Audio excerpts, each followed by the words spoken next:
बार में धुएं निकाल दूंगा दोनों पार्टियों को, ठीक है ना। थोड़ी मजबूती रखो। तेजाजी महाराज के मंदिर का कार्यक्रम था, इसलिए मुझे भी ज़्यादा जोश आ गया थोड़ा सा, और जोश में अपनी वाणी से धर्म की बात करते हैं। लेकिन आज जो हालात राजस्थान के अंदर बने, देश के अंदर बने, कौन जिम्मेदार है इसके लिए, बताओ मुझे। आप और हम तो जिम्मेदार नहीं। मैं आपको धन्यवाद दूंगा कि मैं जब भी बुलाता हूं हजारों की तादाद में आप आते हो। देश की सेना ठेके पे रैली जोधपुर वाले कर रहे हैं, तो देश में जोधपुर ही बचा क्या? यूपी, बिहार, पंजाब कहाँ गए? यही तो है सारे। किसान आंदोलन में आए तो आना चाहिए ना आगे। अकेला व्यक्ति लड़ रहा है। परसों भी देखना, आगे देखना, तख्ती तैयार है, मैं तो वही वाली वापिस अग्निपथ वापिस लो, वही तख्ती लेके चला जाऊंगा वहां पे। मैं अकेला लड़ रहा हूं, और जब कारवां बढ़ जाएगा ना, जब मैं दिल्ली की तरफ चला जाऊंगा 1 लाख लोगों को लेके, तो कई एमपी साथ आ जाएंगे वोटों के लिए, बोले हम भी आपके साथ हैं। चमत्कार को नमस्कार है, चमत्कार नमस्कार, चमत्कार नहीं गए। तेजाजी महाराज का चमत्कार है। मैं इनके एक भगत के रूप में पूरे देश के अंदर, प्रदेश के अंदर मैं जा रहा हूं। कई जगह मैं लोगों को कहता हूं, मैं तो ये भी कहता हूं कि तेजाजी महाराज के मंदिरों में के निर्माण के अंदर सिर्फ अच्छे लोगों को बुलाओ। आप ये तय कर लो कि तेजाजी के मंदिर निर्माण में कितना ही बड़ा पैसे वाला हो, कोई यहाँ 5 करोड़ देने वाला नहीं आके, और जो 5 करोड़ देगा ना वो फिर अपनी जय जयकार लगाएगा, वोट के लिए देगा। कोई ऐसे नहीं देगा, कोई देके सेठ साहूकार। मुझे नहीं लगा हमारे समाज में 5-5 हजार 10-10 हजार करोड़ के आदमी। लेकिन तेजाजी महाराज के मंदिर में हमें यह भी तय करना होगा कि तेजाजी शक्ति के प्रतीक थे, तेजाजी वचन के पक्के थे। जिस तरह भगवान श्री राम ने वचन निभाया, उसी तरह वीर तेजाजी ने वचन निभा के प्राण न्योछावर किए और संदेश दिया पूरे देश के अंदर कि मैं जाट कौम से आता हूं, किसान का बेटा हूं, प्राण जाए लेकिन मेरे वचन नहीं जाने चाहिए। इस तरह की भावना लोगों के अंदर होनी चाहिए, और ऐसे लोगों को ही मंदिरों के कार्यक्रम के अंदर अपन बुलाना चाहिए। अब आजकल क्या है, चोरी चकारी करके, कोई डीजल ऑयल बेच के, कोई साला क्रूड ऑयल बेच के पैसा आ जाता लोगों के पास। पैसा आती बड़ी गाड़ी खरीद ली और 5-50 चेले चपटे हो गए। साहब ने बुला लो 51,000, क्या करोगे 51,000 से? 1 लाख इनसे ले लो, किसी से मत लो, हम कर देंगे सारी व्यवस्थाएं आपके। और अभी ये जरूरी नहीं है, अभी जरूरी ये है कि 2023 का मिशन पूरा करो, और 2023 में अगर सत्ता आ गई ना, ये पैसे वाले तो छोड़ के भाग जाएंगे और इनकी प्रॉपर्टी नीलाम होगी और सारी सरकारी खजाना के अंदर जमा हो जाएगी। ये कब होगी? जब आरएलपी की सरकार आएगी। कौन लाएगा? आप लोग लाओगे। मैंने आज लंबा भाषण दे दिया, आप भी ऊब गए। 1.25 घंटा से ज़्यादा समय हो गया। दोबारा साड़वा के अंदर आऊँगा। 1-2 डिमांड यहाँ की और थी। साड़वा की पीएससी है, सरकार तो गहलोत की है, लेकिन मेरी आदत है जहाँ भी जाता हूँ घोषणा करता हूँ, और घोषणाओं को पूरी भी करवाता हूँ। एमएलए साहब कह रहे थे कि पीएससी को सीएचसी बनाना है। एमएलए साहब चले जाएंगे, कल कागज भी लिखेंगे, मैं भी लिखूंगा, साड़वा को सीएचसी बनवा देंगे आपको। ये मैं घोषणा कर रहा हूँ। देखो घोषणाओं में क्या होता है, 2-4 महीने लग भी जाता है, आप चिंता मत करो, हमारी घोषणा हम याद रखते हैं हमेशा। एक सड़कों का तो आप कर ही रहे हो, बाकी हमने आपकी घोषणाएं कर दी। बाकी जो है लड़ाई आपके लिए लड़ रहे हैं हर चीज़ के अंदर, चिंता नहीं करें। ये जो भव्य मंदिर बनाया, कार्यक्रम किया, आगामी समय के अंदर ये राजस्थान का बड़ा मंदिर तो है ही है, यहाँ बड़े मेले भी भरेंगे। हम सबको एकजुट होना है, एक जगह रहना है, नशे को छोड़ना है। सबसे ज़्यादा हमारे समाज के भोले बच्चे हैं।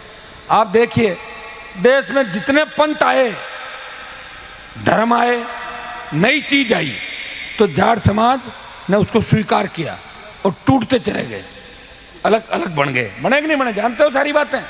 हमें इन चीज़ों का ध्यान रखना है। नशे, कोई नशा कर रहा है ना तो उसको करने दो, 2-4 दिन तो साथ अगर बैठ भी जाओ तो फिर उसको कभी तेरा रास्ता अलग है, मेरा रास्ता अलग है। अगर जवान नशे में डूब गया तो हमारे समाज की रखवाली कौन करेगा? आप ही तो हमारी ताकत हो। इस ताकत को हमें खोना नहीं है, हमें ध्यान रखना है कि हम किस कौम से आते हैं। घर में माँ बाप, छोटे भाई बहन, परिवार, रिश्तेदार सारे इंतजार करते हैं, और बच्चा नशे के अंदर सड़क पे एक्सीडेंट हो जाता है, इकलौता बच्चा, परिवार रोता रहता है पीछे। इन बातों का भी ध्यान रखना आपको, हर चीज का।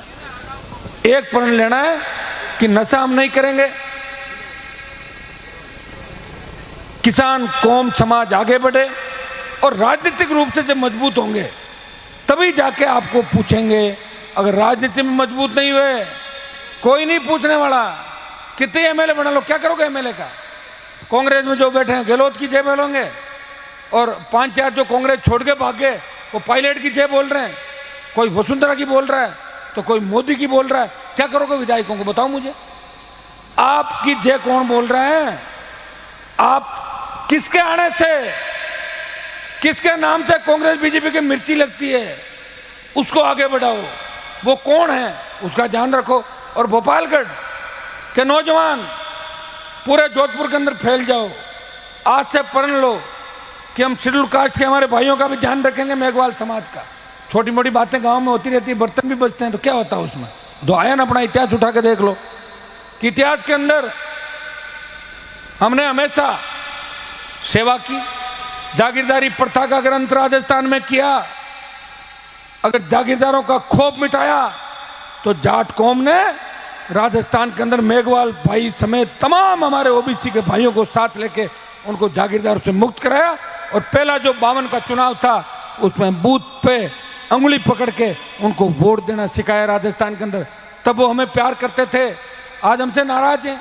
कहीं न कहीं कमी ढूंढो कि हमारे में क्या कमी है, क्यों हमें छोड़ के जा रहे हैं लोग। इस बात का भी ध्यान रखना होगा। राजनीति में वोट ही सबसे बड़ी ताकत है। और ये वोट किसने दिलाया? भीमराव अंबेडकर ने। उसमें बात चली थी कि वोट का अधिकार किसको दें। जब देश आज़ाद हुआ तो कई लोग थे, कई छुटेड बुटेड लोग थे, उन्होंने कहा जो 10वीं 12वीं या ग्रेजुएशन है उसको दे दो, किसी ने कहा ऐसा करो पैसे वालों को दे दो, किसी ने कहा गोल्ड मेडल को कर दो, फला कर दो। उस व्यक्ति ने कहा कि देश 200 साल की गुलामी के बाद आज़ाद हुआ है, यहाँ लोगों को पता ही नहीं कुछ। वोट का अधिकार हर आदमी को दो, हर आदमी वोट डालेगा, अपना आप आज़ादी आ जाएगी। तो वोट का अधिकार दिलाया उस व्यक्ति ने। इसलिए कई जगह आपको अपना ध्यान रखना। कोई किसी के नारे लगाता हो जा रहा तो आपको क्या तकलीफ है? अपने हर चीज़ कोई लड़ाई जरूरी है क्या? हमारे थोड़ा सा बच्चों को ये कि पड़ोस में कोई हुई जगह में लड़ा, हर आदमी लड़ना जरूरी कौन भाई? पड़ोस ही देखना चाहिए, चाहे मेरी जाति की है मैं तो लड़ा ही लड़ा कि मैं जाट हाँ। अरे वो कौन करना? अब इधर लोकतंत्र में सत्ता को स्थापित करना है। गांव से तो हम जीतते जाएंगे, शहर हम बचीड़ू उठे आता रहे। वहाँ शहर में 20,000 हो, 25,000, फिर सीटें नहीं निकलेगी। और सीटें नहीं निकलेगी तो ये 20-25 साल 40 साल, और ये भी पता नहीं हम कब तक चलेंगे। जरूरी है क्या? 23 तक तो लड़ लेंगे। लड़ाई तो 4 महीने लड़ सकता कोई आदमी। मैंने कहा विधानसभा में और वसुंधरा को, उसने कहा कि आप खींवसर में बिजली चोरी करवाते हो। मैंने कहा हाँ मैं करवाता हूँ, तेरे मतलब में तो रोक के दिखा दे बिजली चोरी, ले चल। और नहीं तो मैंने कहा क्या आप पे आपराधिक मुकदमे लगे? मैंने कहा मैडम मेरे पे अगर आपराधिक मुकदमे लगे मुझे गिरफ्तार करो, आप सीएम हो राजस्थान की, और आपसे अगर गिरफ्तार नहीं होता हूँ तो मुझे उस कुर्सी पे बिठाओ और आप विधायक बनो, यही गिरफ्तार करता हूँ विधानसभा के अंदर। ऐसे कैसे करो? ऐसे ही होता है और क्या। तो ताकत का तो उपयोग लेने की आवश्यकता, ऐसे डराने से नहीं होता। मैंने कहा डरने वाला नहीं है हम, आप पे मुकदमे होंगे, मुकदमे होते आए हैं। हमारे बुजुर्ग तो लड़ते ही रहे बेचारे, बिना सत्ता के लड़ते जीवन निकाल दिया हम लोगों ने। अंग्रेजों से लड़े, जागीरदारों से लड़े, अकाल से लड़े और फर्जी नेताओं से लड़े। दादाजी परदादाजी ठगता ही किया मान तो, फिर भी लड़ते लड़ते जिंदा रहे, मरे थोड़ी हम लोग। हम उस कौम से आते हैं जो जिंदा कौम है। वो जिंदा कौम इंतजार नहीं करती। हनुमान बेनीवाल इंतजार नहीं करता सत्ता का, जो मन में आती है वो करता है और आपके हिसाब से करता है कि आप क्या चाहते हो। मैं मूड भांप के बयान देता हूँ और मूड भांप के लड़ाई लड़ता हूँ कि मुझे लगता है कि लोग क्या चाहते हैं वही मैं काम करता हूँ। हो सकता है मेरा नुकसान भी हो राजनीति के अंदर, तो वो नुकसान की भरपाई आप लोग करते हो। 1 से 3 से MP, फिर जब सरकार पूरी आई तो नागौर खींवसर के लोगों ने भाई को विधायक बना के गहलोत की सरकार को पूरे घुटने टिका दिए खींवसर के अंदर। आपने देखा उपचुनाव जो हुआ कितना बड़ा संग्राम था, तो जनता ने मेरा साथ नहीं छोड़ा। मैं कैसे छोड़ सकता हूँ बताओ मुझे? हो सकता है कोई व्यक्ति हमसे रूठ के चला जाए, हम लाएंगे उसको वापस। हमारा खून है, हमारे जितना गुस्सा उनको भी आता है, नाराज भी हो जाते हैं, लेकिन समझा के वापस ले आएंगे। हमें नाराजगी भी घंटे आधे घंटे की रखनी, ज़्यादा लंबी नहीं रखनी। और एक चीज़ का प्रण ये लेना है, आज राजस्थान में 2 ही जातियां आपस में लड़ती है। देखिए आपस में जो कत्ल होता है आप अखबार उठा के देखें, दो जाति अभी भी आपस में मरती है। एक तो जाट का खून करता है राजस्थान में, और एक गुजर को मारता है। बाकी जातियां आपस में बहुत कम लड़ती है। ये मैं ऐसे ही नहीं कह रहा हूं, मैं तो आंकड़ों के हिसाब से कह रहा हूं मेरे भाइयों। लेकिन हमें समझना है प्रतिस्पर्धा का युग है, कोई आगे बढ़ रहा है, आगे बढ़ने का प्रयास करो। कोई स्कॉर्पियो ला रहा है तो फॉर्च्यूनर लाओ, उसकी स्कॉर्पियो को चोरी क्यों करवा रहे हो जाके बेचारा के? कहेंगे चोरी करा पापो काट दो। अरे कौन काट दो पापो भाई, फिर रहोगे ही नहीं तो फिर राज कहाँ करोगे? राज करने के लिए वोट तो चाहिए ना, वोट एकला थोड़ा ना का। अपना समाज जिंदा रहना चाहिए, समाज को मदद करने वाली कौमें आगे रहने चाहिए। अन्याय के खिलाफ अगुवाई हमें करनी है, आपस में खून नहीं करना किसी का। छोटी मोटी बात हुए थापा मुखी काम चल जाए, बट खून करने की जरूरत है कर लो। और पाँच राजीपो कराए दो, हाथों आठा पड़ता है जावा करो, राजीपो आएगा आएगा आएगा, इतना ही करो ना। ये क्यों करते हो? नशा नहीं करना है। अब तो एक ही चीज का नशा रखो कि 2023 में राजस्थान के अंदर राष्ट्रीय लोकतांत्रिक पार्टी की सरकार बनानी है, और एक बार सरकार के अंदर आ गए और हमारे बिना ये तय है कि नंबर 1 का दल बनेगा आरएलपी, और आरएलपी के बिना किसी की सरकार नहीं बनेगी।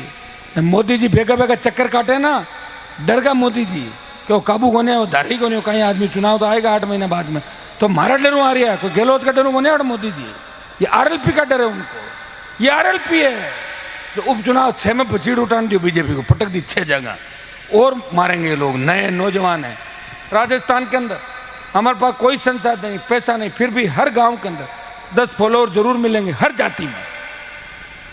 आप शेड्यूल कास्ट, मीणा, गुजर, यादव, माली कहीं भी देख लो, ब्राह्मण बढ़िया 10 आदमी ये कहेंगे कि आरएलपी अच्छी पार्टी है और इनका नेता मजबूत है, वो हर कौम की लड़ाई लड़ता है। ये आरएलपी के लोग कहते हैं। इससे बड़ी बात क्या होगी? अब तय कर लो, लग जाओ सारे जहाँ जहाँ नौकरी कर रहे हो जोधपुर में, लग जाओ उस गांव के अंदर। आरएलपी लेनी है आपने, आरएलपी लेनी है, चलो करो, आ जाएगी सरकार। नागौर की तो 10 में मैं तो क्या 10 की 10, लेकिन 10 पे 1 नंबर 2 नंबर रहेंगे, 10 की 10 पे first second RLP, first second. तो 8-7 तो जीतेंगे, 6-7 यहाँ जीता दो, 5-7 बाढ़ में रह जाएगी। तो पाली, बीकानेर, फिर आते 2 करते, ये आ गए 60 पे राजस्थान। 1-1, 2-2 60 मतदारियाँ, और थोड़ी हिम्मत रखो तो 80 पार है।